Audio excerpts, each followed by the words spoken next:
How do you turn the screen round, man?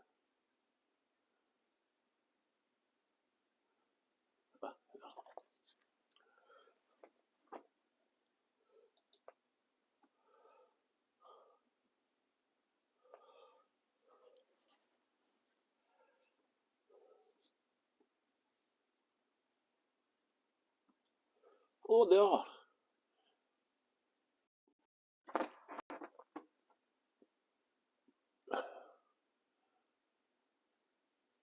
Hi everyone, Paul here.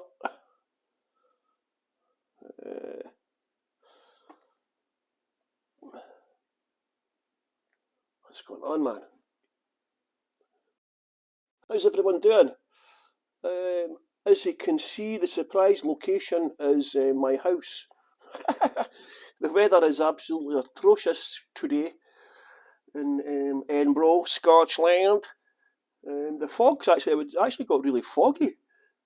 The fog's lifted. It's been pretty crap weather for the last couple of days, and I had intended to take you to somewhere away from here.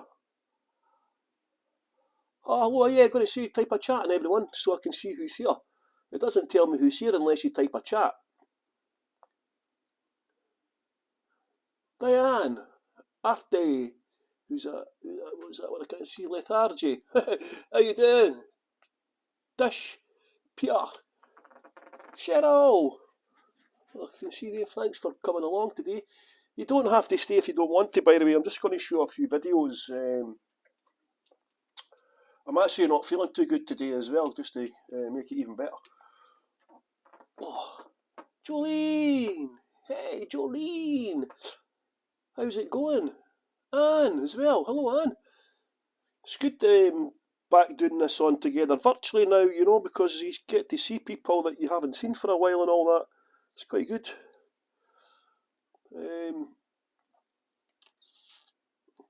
Yeah, so I'm just getting back into doing the virtual tours. How's life, Peter, anyway? How's everyone doing today? Thursday today, isn't it? The day after, is it the day after Valentine's Day?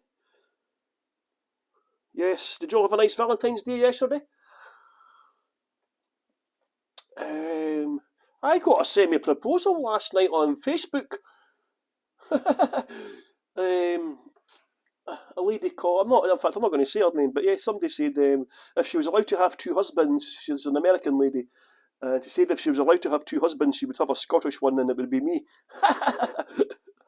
So I just replied, is that a proposal?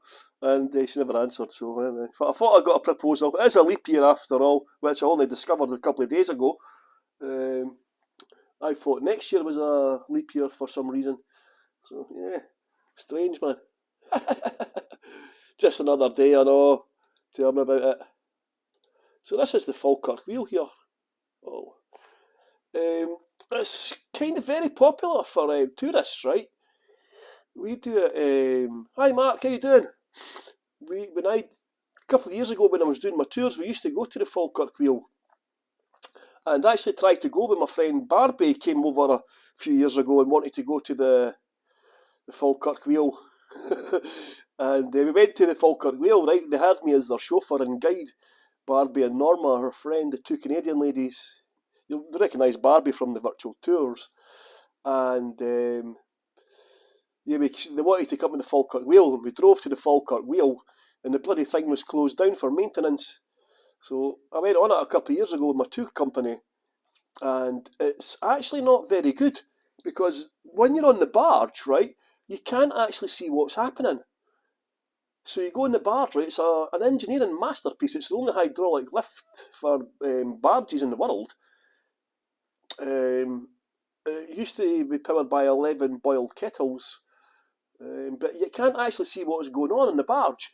And the barges are so stupid, right? This is an engineering masterpiece, but when you go in the barge, obviously the best place to go, you go for a little ride along here, you know, you go for a little ride along there. But guess what they've done? They've put the life buoy right at the front, so you can't actually take all the best views are spoiled by a life buoy. There it's there in the bottom corner. Can't see it, but maybe see it in a second.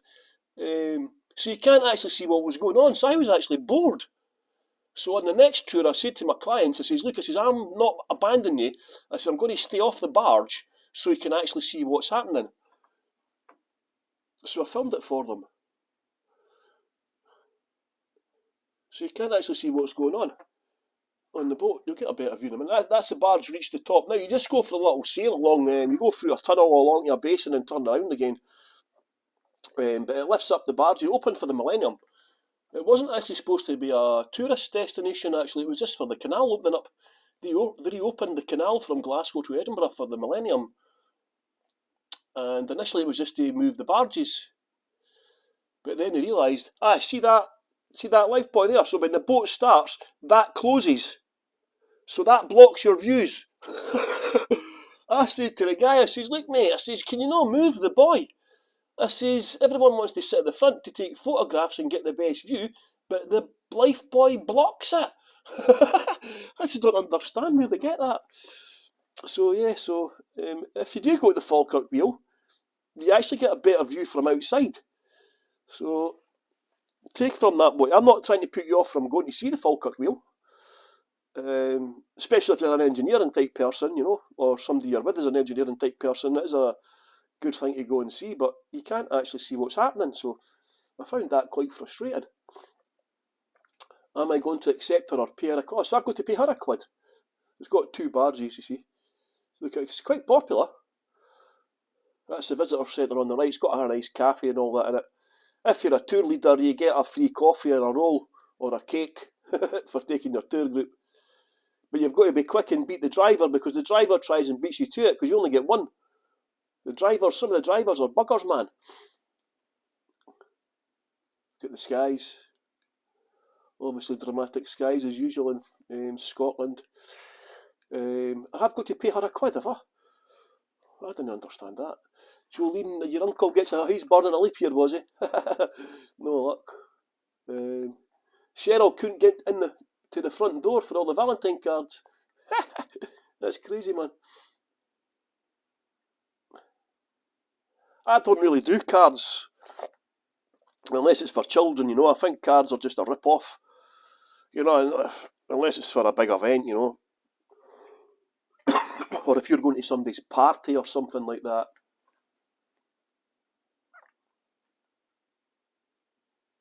Let me listen to what I'm saying here. Highland Coo, we got to eat a Highland Coo. Because the thing is, so what I'm doing with this video, right, on my 2-week tours, I create a video journal for them. So as we're going along, I film videos for them. So except for this bit, because this bit, what I do is, right, so the tourists go onto the boat, I film it for them, I then upload it to my YouTube channel. So by the time they've got back to the hotel, I've sent them a link so they can watch it on YouTube, you know. And it got quite good feedback doing that. So there's one of the barges. That's one of the pleasure barges, of course. Got a little play area as well. Little things. Let's see what I'm saying. Heart of Scotland, my hometown of Edinburgh. Edward died in November, buried under Robert Graham's house. And of course we finish off at the Falkirk Wheel.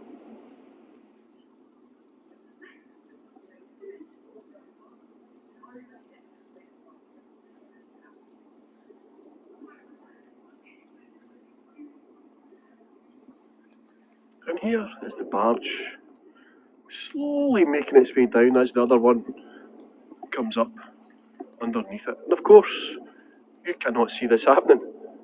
Hence the reason I did not board today. I hope you did not think I was abandoning you. So see, as one's going down, another one's going up. I have come here to film this for you.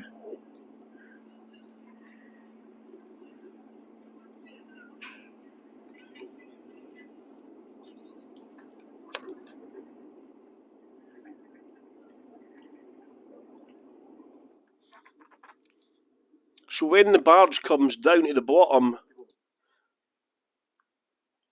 See, so that comes down to the bottom, and you have to wait to the water level to get the same level.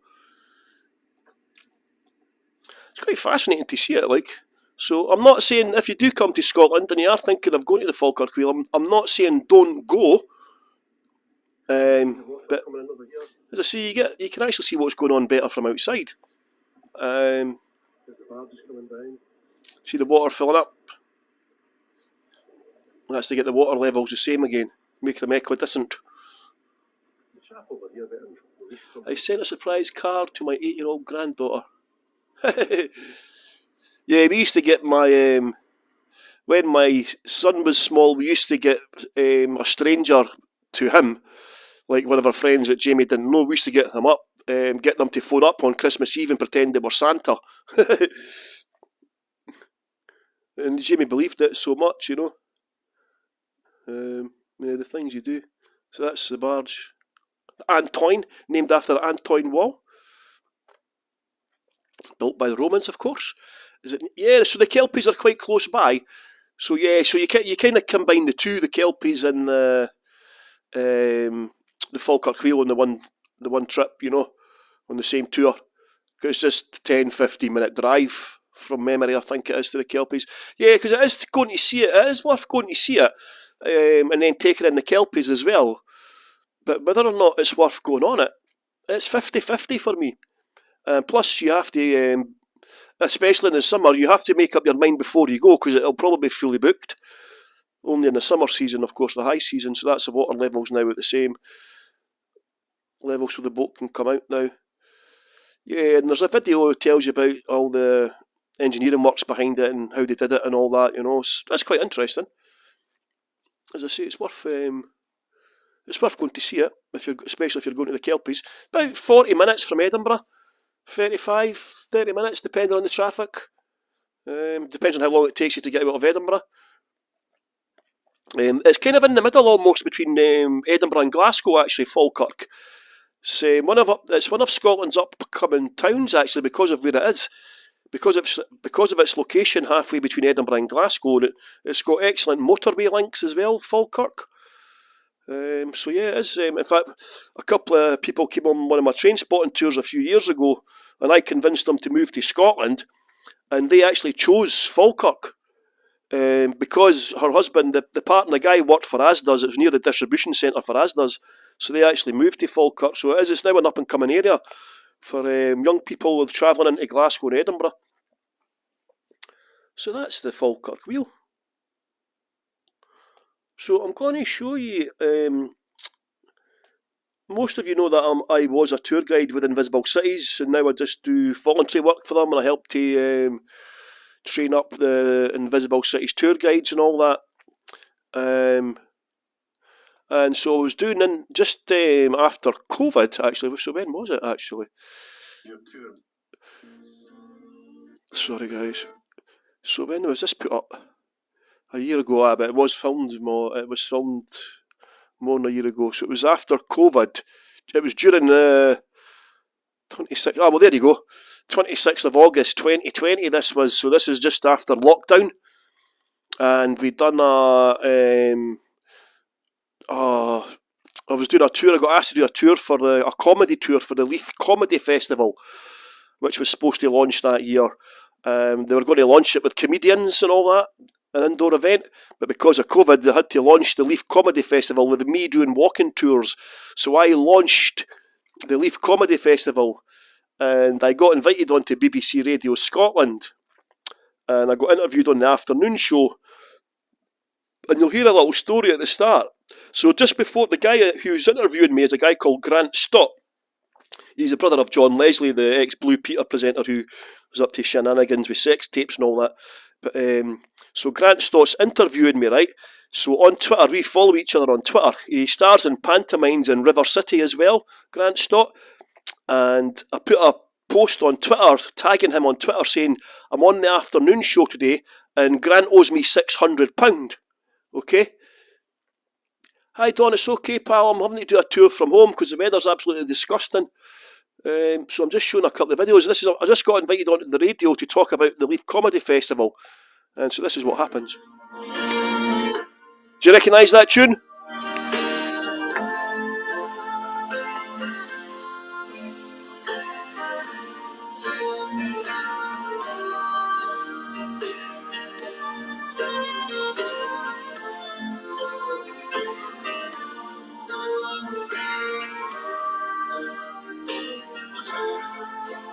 Gets me every time. Just give me a wee minute while I compose myself. That's Sunshine of Leith from the Proclaimers, taking me to our final item on the afternoon show today. Usually in Edinburgh at this time of year, you're going to meet walking tours filled with many people looking to take in the city and its streets, filled with history in every step. And now, as we're looking to get outdoors and do more exploring, a walking tour seems like a great idea to do just that. So why not chuck in a wee bit of humour to it as well? Well, as part of the Leith Comedy Festival, there is a truly unique comedy event coming out of Leith in the shape of a socially distant walking tour with award-winning tour guide Paul Stewart of Invisible Cities as he takes his guests on a journey around Leith, sharing historical curiosities, personal anecdotes and juicy details that will make your jaw drop. Welcome to the show, Paul. Hello, Grant, how you doing? I was just recovering myself. Bring teary glass eye, that song, wouldn't it? Oh, I tell you, it's one of the songs that you just can't really interrupt until it's finished all the way through. Paul, listen, before we start, actually, I'm just looking at my Twitter feed here, and I'm seeing a certain tweet from a Paul Stewart. It says, I'm on the afternoon show at 8:30. I'm going to pull Grant Stop for the 600 quid that he owes me. Mind you, he doesn't know anything about it. Tune in to find out what happens. Okay, then I'm racking my brains, Paul. I'm racking my brains. At what point have I let you down? What's this about? Well, the year is 2005, Grant. It's a long time ago, I appreciate, but I'm living in Marbella, working for a luxury lifestyle magazine. Who actually let me publish an article on Leith, by the way. And I was also working as a chauffeur for a businessman in Marbella. And I come home to see the pantomime, Jack and the Beanstalk. My son Jamie is 4-year-old. He's terrified of Grant Stott, who was playing the bad man. I've spent hundreds of pounds to come over for 3 days. Right. In fact, in your defence, Grant, the manager took us into the dressing room at half time, and you gave him a sweetie, and you took off your wig, and you told him you were a hip supporter, and Jamie said, oh, great, like, you know. We came back after interval, up you came through the trap door on the stage. Well, that's it. That was the last straw. Jamie was off at the door. So I spent about £600-700 to come home for 3 days to take up your pantomime that you saw for about 3 minutes because of you. Well, so, I would like to apologise for that, but I'm not going to because this is part of it's been a reminder. He's 18 now, and it's been a reminder he's totally modified because his sisters at 3-year-old went to the pantomime and they loved it. Oh, that is brilliant. That's brilliant. Well, that's one of the highlights of being the panto villain. You get paid to scare the wains. Oh no, it must be an amazing job. Actually, I've got to do snow on this year, to be honest. Yeah. It is. It really is. But listen, let's not talk about my let's just clear the panto. Let's deal with why you're on the show. And Funshine on Leith is your tour. And Paul, you're no stranger to walking tours. How long have you been doing tours, and specifically in the Leith area? Well, I started with Invisible Cities in January 2017. And I'd done a tour guide training with the Crisis Homeless charity, and then that inspired me to go to Edinburgh College to do further tour guide training. And I grew up in Leith during the so-called train spotting period. You know, it's got its own period nowadays, like Jurassic period, train spotting period, you know. And I grew up during that period, and I don't like crowds too much, to be honest, and so it made perfect sense for me to do my first tour on train spotting in Leith, you know. And I loved the books, I loved the movies, so I'd done my first tour on train spotting. And that was how I actually got involved with the Leith Comedy Festival, actually. And then 2 girls came on my tour, train spotting tour last year, nothing unusual about that. However, they came with 2 young kids in buggies. And, like, as you can appreciate, train spotting contains some graphic content, like, you know. And, but to be honest, it's not unusual for people to swear in front of children. Let's not be a bit rude here. So we went on the tour. We did get a few strange looks, right enough. And it was Rosalind, the girl who was launching the Leith Comedy Festival. For some reason, she thought I was quite funny. And she asked me to create this tour about looking back at a light-hearted look of the history of Leith and some of the characters who have frequented Leith in the past. And yeah, so we've done that. It's actually available to buy from the 30th of August. We've done some filming last week. So it's available to get online as well. Yeah, well, from the 30th of August, because that's finishes this weekend, so it'll be available to buy online. We went out and done some filming last week, went to the Central Bar and stuff like that. So yeah, it's, as you know, it's Leith Grant, and anything can happen on a Leith tour. Absolutely. And it quite frequently does. I've been friends that get stabbed, mugged, assaulted. But that's part of the fun. Let's also focus on the positive. We talked about my experiences in Panto. That's the great thing about doing Panto. You never know what's going to happen when that curtain goes up and out you go. And I would imagine it's similar with this when you're taking a trip around Leith. Give us an idea of a couple of the characters and a couple of the little anecdotes that you drop into this tour, Funshine on Leith. Well, I tell a lot of stories about Queen Victoria, who's obviously known as Sticky Vicky, christened so by Split in Trainspotting.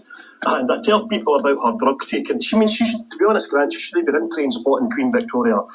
She took more drugs than I did when I was growing up. You know, cocaine, opium, cannabis, alcohol. She liked to have children, 9 of them. And, you know, so I tell a few. She actually gave cocaine to Winston Churchill in Balmoral. They don't obviously tell you this during school times, like, you know. So I like to go out and find out the truth and all the gore and the dirty secrets behind some of the characters in Leith. And so she's one of them. I tell a story about Irvin Welsh as well, for anybody who's interested in Irvin Welsh's life before he was famous. There's a book called Car Spotting. I don't know if you've read it, Grant. No, I haven't. By his mate Sandy McNair, who tells it was like basically about Irvin Welsh before he went down to London and stuff. You know what? He went into Northern Soul and punk and stuff like that. And they tell the story about they went into the bar in Duke Street in Leith, and they were steaming drunk. And him and Irvin Welsh went up to the bar. 2 pints of heavy, please, barman. And the barman's looked at them. Oh, he's up 2 drunk lads. He'll make you leave. Irvin, assuming was a bit of a character back in the day, he goes, 2 pints of heavy, barman. The barman's looked, didn't get wide. Come on, out. So he's chucked him out the pub.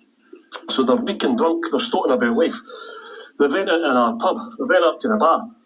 2 pints of herring, please, barman. The whole pub's stunned into silence. The barman's looking at them, incredulous. They'd walked back into the same pub through a different door. To be honest, Grant, maybe you can help me with this one, because the guy, Sandy McNair, tells the story that it was in the Duke Street pub, the Golf Inn. And I can only remember that having one door. One door. Yeah, I'm with you on that one. There we are. So I don't know if that story's actually true, but bear in mind, it's happened to more than one person in Leith, you know what I'm saying? Absolutely. Well, I'm sure there's a few urban myths that we can tap into. We just enjoy telling over and over again. We wanted to road test this, right? So we sent our own Leither, Katrina Rose, along to the tour with her friend Holly Gardner, who had recently moved to Edinburgh before lockdown. This is what happened. So I'm really excited to go on this tour. I'm not entirely sure what I'm going to learn differently. I think most people... Well, the BBC came on my tour and recorded the whole tour. I thought they were going to use the whole tour, but they only used a little bit of it. I would like to think we know everything about Leith, but there's always something exciting about hearing about your area from someone else. I'm Holly. I moved to Edinburgh about 2 weeks before lockdown, so I haven't really had a chance to fully explore and fully see Edinburgh. I live not far from Leith and have found myself kind of walking around the area a lot recently to have the opportunity to go on a walking tour and find out more about its history, all those nooks and crannies that maybe the tourists don't know about, but the locals definitely do. Oh yeah, but you see there's graphic content in this tour, guys, by the way. Sex, drugs, rock and roll. You know, the Scots, sorry, Leith. 320 days of sunshine here, you know. I don't know about that. Yeah, I think it would be ironic when they named it Sunny Leith, because Leith in Gaelic means a wet, damp place. Thank you so much for coming today, guys. My name's Paul. This is the Leith Comedy Festival tour, Funshine on Leith. I like how to look at some of the characters who have visited Leith, what it was like growing up in Leith, a couple of train spotting stories and so on, and hopefully the weather will hold out. This used to be my work a long time ago. Irvin Welsh, when you know train spotting, he was just living around the corner. He used to go in there and obviously get inspiration from some of the guys. Most of the people in train spotting are based on real people, and this was a train station. And that's why it's mainly, there's a few of these just called train spotting, but this is the main one. Obviously, in the books, this is where all the action is set in the heart of Leith, and this was the main train station for Leith. They stopped taking passengers in the 50s, and it became a maintenance depot up until the end of the 1960s, and then it was just abandoned up until the 1980s, and that's why it's mainly called train spotting. The flag has got a figure on it, right? Obviously, Scotland was a Catholic country up until 1560. It became a Protestant country here in Leith. Mainly the Gays had to sign the Treaty of Leith and the Treaty of Edinburgh. That meant when she died, Scotland became a Protestant country. This flag is standing in the fort just now. This was the most fortified area in Europe. During 1548 and 1560, that's part of France. It was considered an enclave of France here. There was thousands of French troops here to protect Mary the Guise, who was Queen Mary Scott's mum, who actually ruled Scotland from Leith. Ruled Scotland from Leith. We'll talk about that in a little bit. So the walking tour is now over, and I'm definitely glad that I packed my raincoat, but I really enjoyed it. I learned a lot about the history, kind of exploring pirates and royalty and politics, but all in a way that's very relaxed and informal and just really enjoyable to hear. And I felt like I knew Leith a bit better and more like the locals would know Leith. When Paul was telling us all about like the history of Leith, there's elements that I realised that I've probably neglected as a local, you know, things that you just walk by that you don't pay attention to.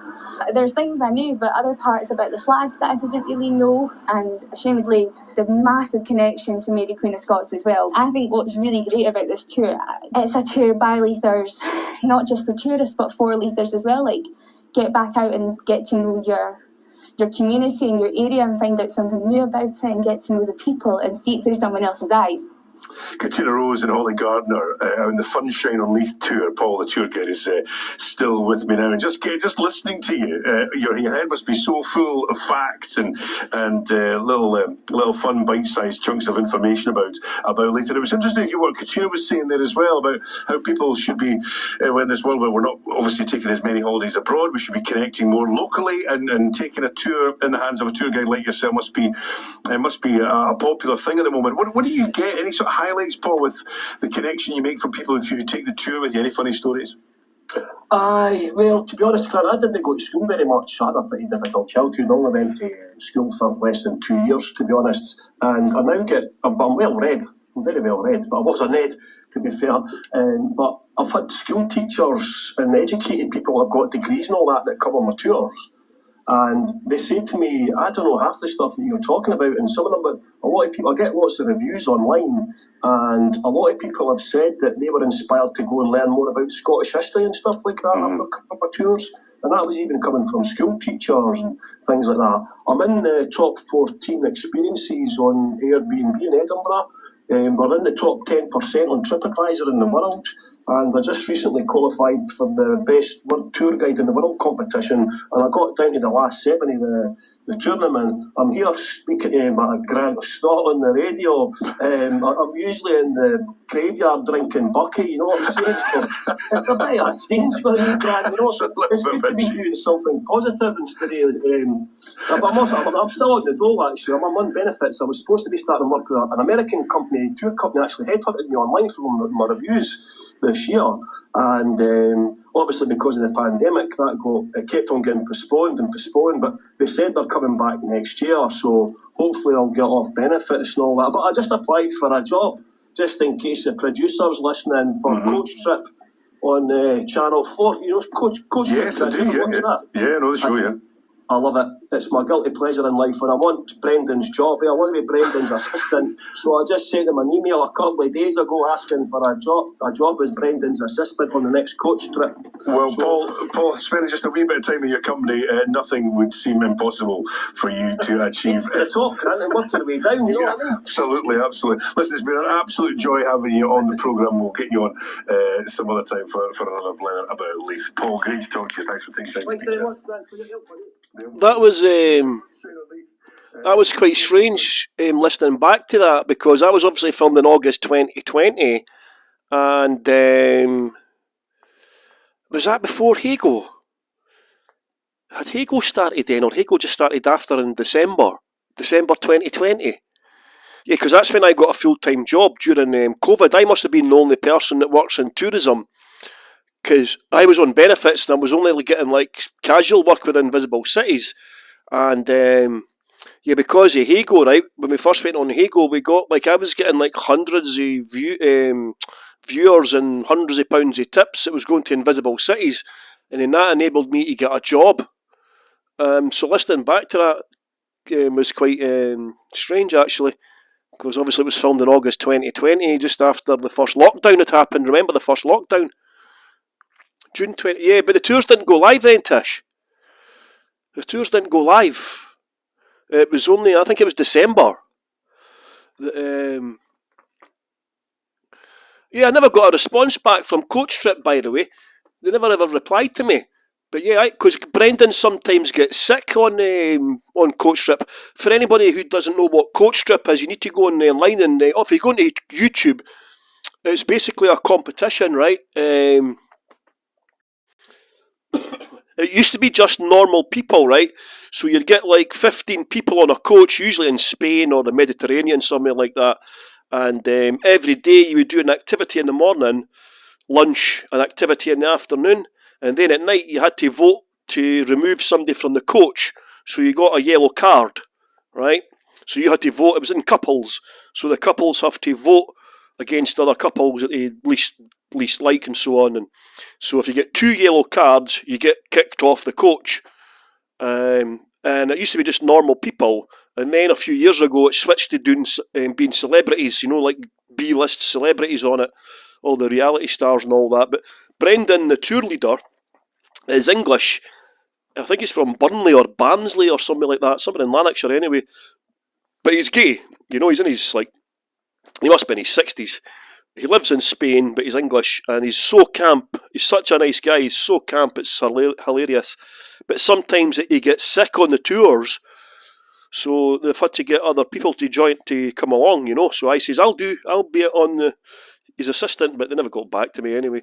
So anyway, I'm going to play a wind-up. So there's 2 stars in Scotland, right? A guy called Alan Ruff, he used to be a goalkeeper for Scotland. I'll turn that around. Goalkeeper for Scotland, Alan Ruff. So he's phoning up this guy called Ewan Cameron, right? Ewan Cameron is a radio presenter, and they've been away watching a soccer game, and this is what happens. It's a wind-up. Yeah, it didn't catch up until the autumn. I know, because it was just Liam at first.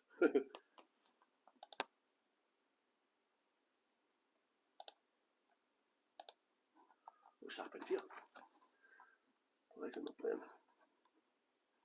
Movies in the hotel on the Real Radio football phone-in.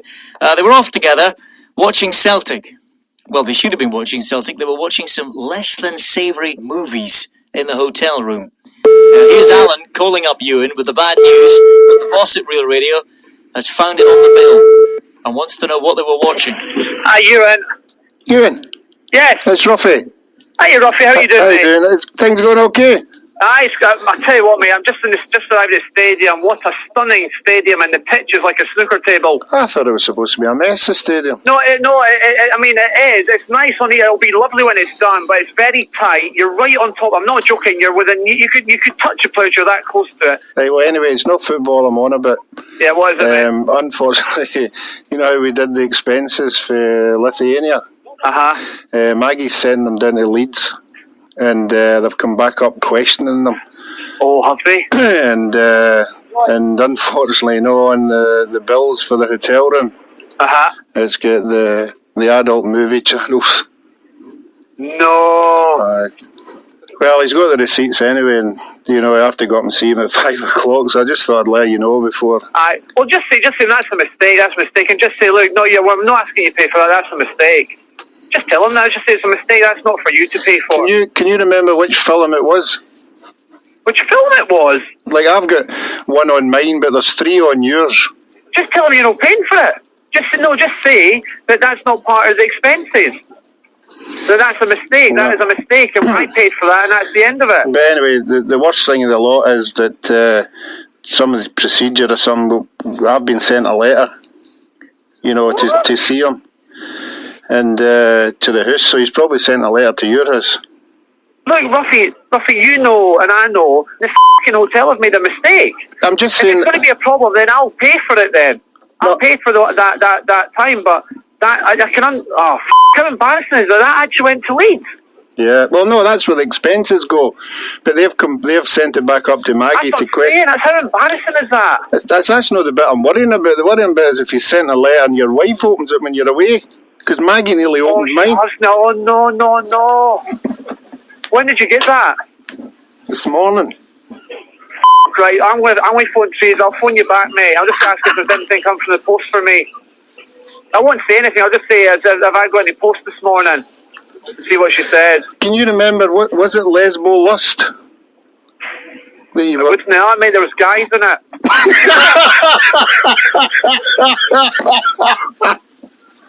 What? Ewan. Hello? Who's that? Ewan. Who's that? You. 8:15 Monday morning. Oh, no. Oh, no. I'm studying in Portugal for Celtic against Boa Vista, the UEFA Cup semi-finals, and you're winding me up on such a big night. You're getting it, Galloway. You're getting it. Roughly you're dead meat, man. Scotland legend, man. Oh, no. Robin, you're a dead man, honestly. I'll see you on Monday. Thanks, Ewan. Bye. Oh, top man. Thanks, guys, for taking part on that. They thought they'd been caught for watching dirty videos in the hotel and had been billed for it, and his wife was going to find it. His wife was going to find the bill for the porno videos. Which was quite funny, like. But anyway, just to finish off, I'm just going to play, obviously, Invisible Cities was a big part of my life, and when was this uploaded, actually?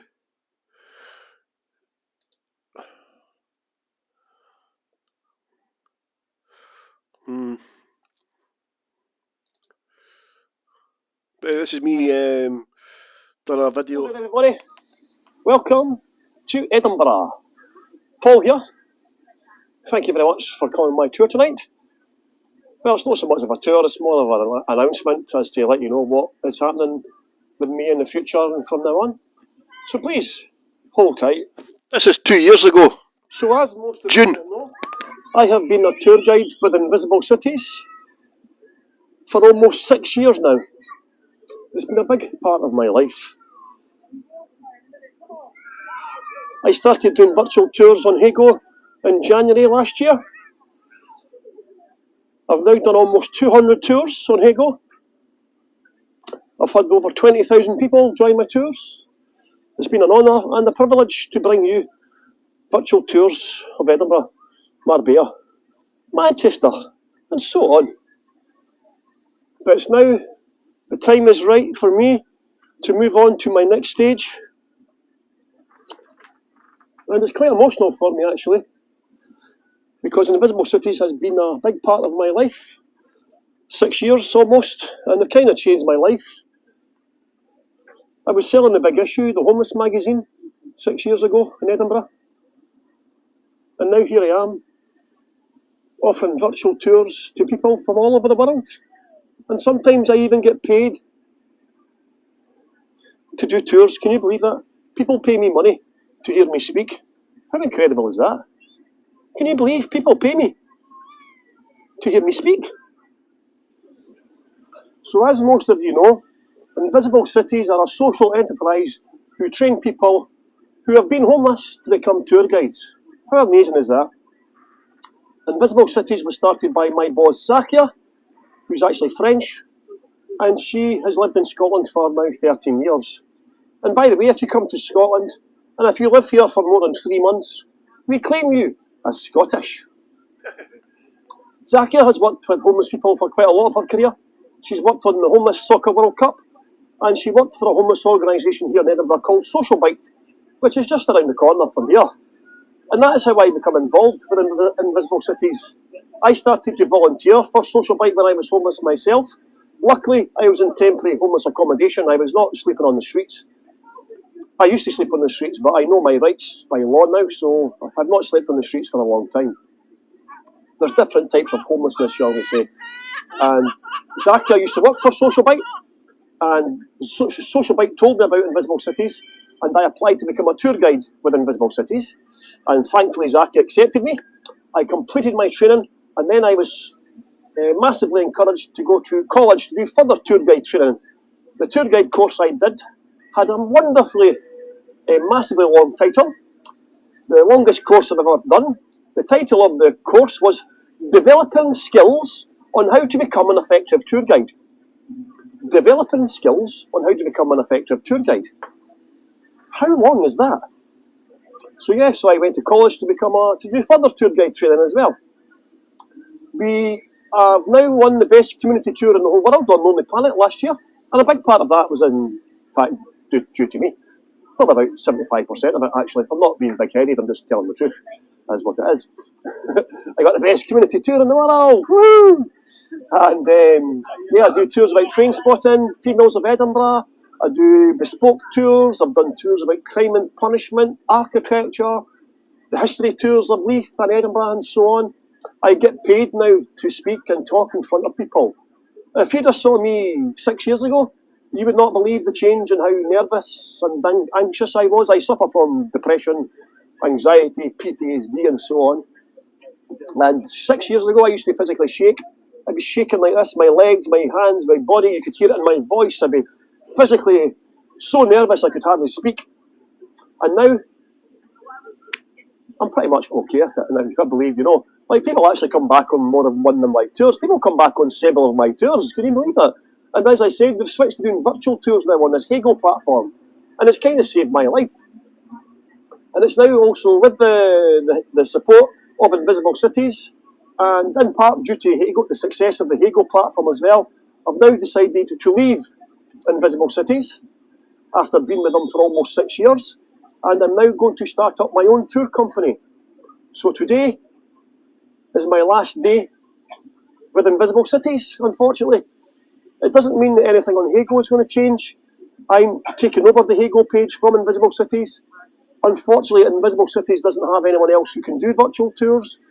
So Zakia has kindly allowed and agreed for me to take over the Hego page. So I'll still be on Hego.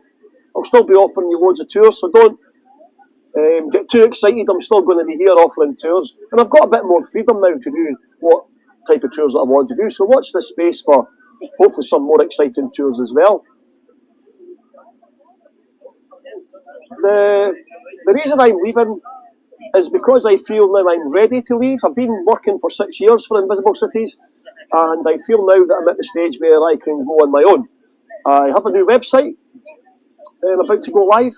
My new company is called Edinburgh Street Tours. Edinburgh Street Tours. So www.edinburghstreettours.com or .co. Can I just say I paid £600 for that website and it never got used because I just started working for the American tour company. .uk, I've paid for them both. And Hazel from Dublin, no, Hazel from Ireland. Her husband is called Carl, and he's actually done my website for me. So I've got a very professional looking website. I've got my own logo, Edinburgh Street Tours, and so on. And I'm looking forward to launching my new company tomorrow, on the 1st of July.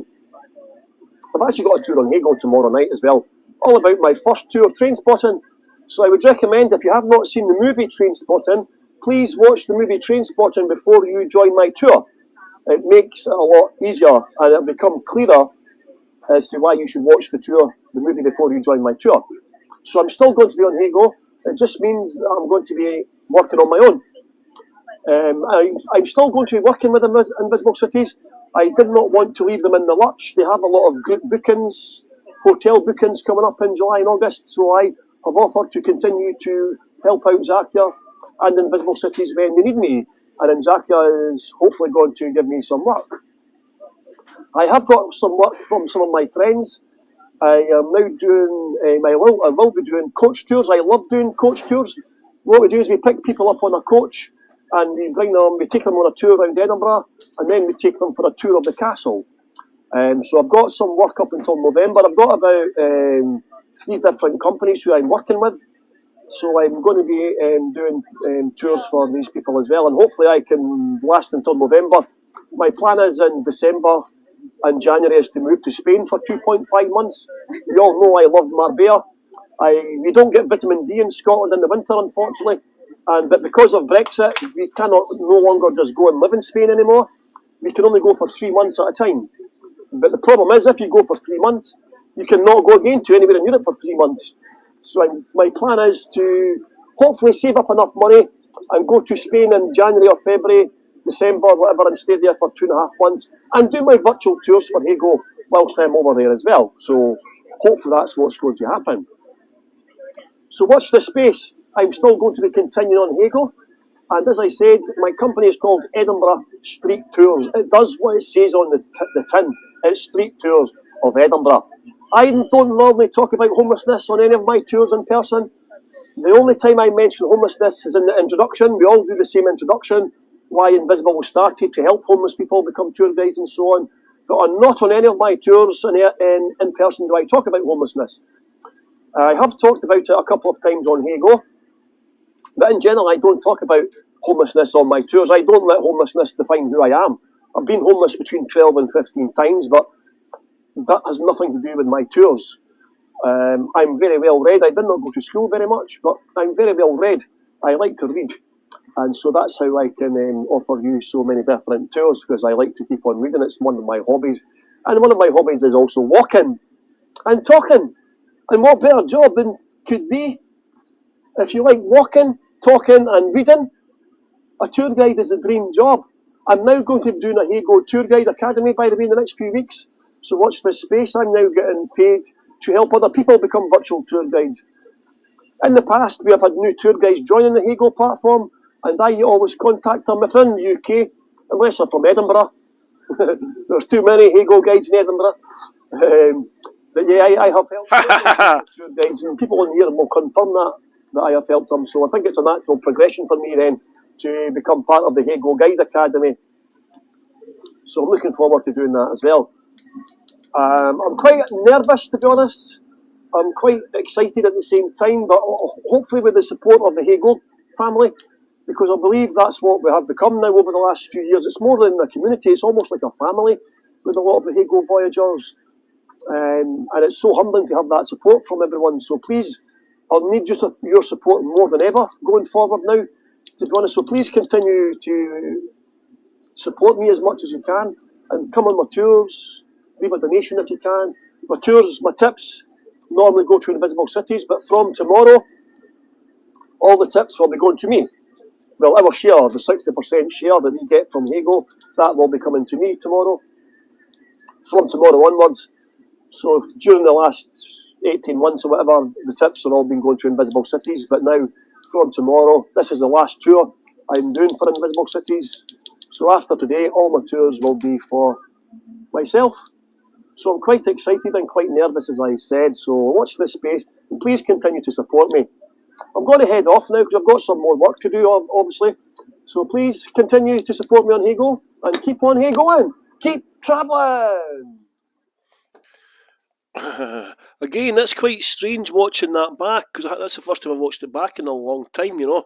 And just from what's happened since, isn't it? It's just weird how you don't know what is going to happen in life. It's one of the ones, isn't it? So yeah, looking back, it's quite strange on words. And little did we know that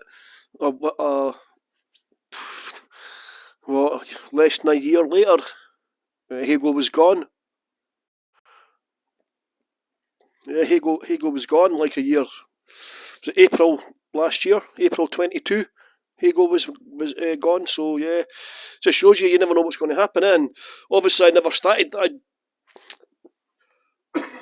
I never really started that tour company because I just started working mostly full time for the American tour company, and I've done that pretty much. Well, as you all know, that's why I'm launching my new company this year. I changed the name because Edinburgh Street, I was going to be doing coach tours, so I didn't want to have Edinburgh Street Tours, so that's why I changed it to Paul James Stewart Tours, so that was why I did that. But anyway, hope you've enjoyed this little cut last hour. How long? How long's it been? 45 minutes? 49 minutes? Yeah, so tomorrow the weather forecast is good, okay? And Saturday looks quite good as well, so I won't be doing a tour from home again for the next 2 days, okay? So hopefully you can join me tomorrow or Saturday for another tour, okay? So thanks very much everyone for coming on my tour. And if you are not already liking and subscribing to my channel, if you could subscribe to my channel, please, Paul James Stewart Tours, and that'd be great. I've got 764 now. For some reason, the next target's 1,000, but I don't know what I think if once you get to 1,000 subscribers, you can monetize it. I'm not sure, but you have to have loads of views as well. So, yeah. So I've not been feeling too good today, so hopefully, I just thought I didn't want to let anybody down, so I thought I'd just show a few videos from home and all that. But I'll be back out in the next couple of days anyway, so take care everyone. Have a great day, what's left of it, and hasta luego!